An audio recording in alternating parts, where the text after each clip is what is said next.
The radio isn't playing music. Through the thick desert static, my speakers are pushing out the slow, wet beat of a living heart. The signal on frequency 88.3 FM shouldn't exist out here, but it's vibrating the entire frame of my truck, a pulse coming from a place the maps call empty. I hunt for ghost signals, dead frequencies lost to time. My rig is custom built to triangulate broadcasts in the most remote dead zones on Earth. This one is the legend that brought me to this god-forsaken stretch of sand. The locals only talk about it in whispers, a signal that rides in on the dust storms. They call it the static echo.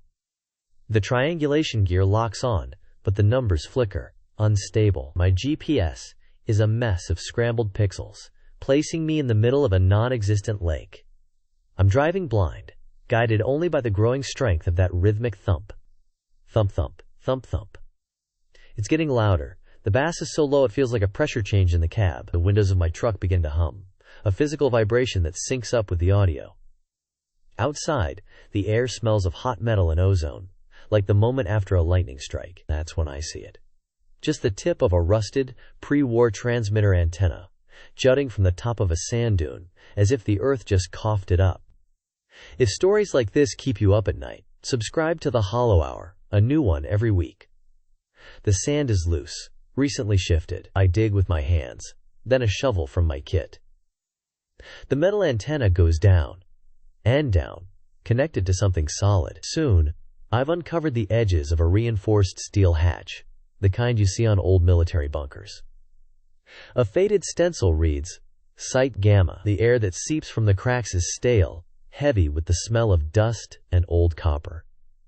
I pry it open and descend a narrow iron ladder into absolute darkness. The thumping is muffled down here, but I can feel it through the soles of my boots. A deep, resonant pulse conducted by the concrete itself. I switch on my thermal imaging camera. The walls are cold, deep blue on the screen. But ahead, a tangle of thick cables snake from a control console, all of them glowing with a faint, steady warmth. The cables lead to a central room. I follow them, my boots kicking up decades of dust.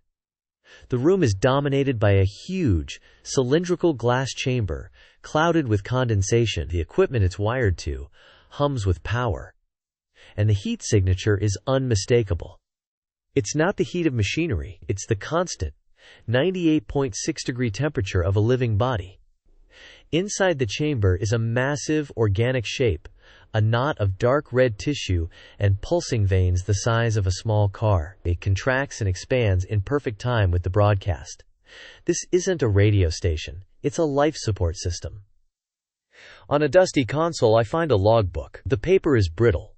The last entry dated over 60 years ago. The lead scientist wrote about their final gambit, an experiment to broadcast a biological beacon, a signal of pure life to find survivors in the wasteland after a war that never ended for them. They engineered a heart, scaled up and self-sustaining, a biological engine to power their call for help. The final entry is scrawled in a panicked hand. The broadcast is stable, but the rhythm is changing.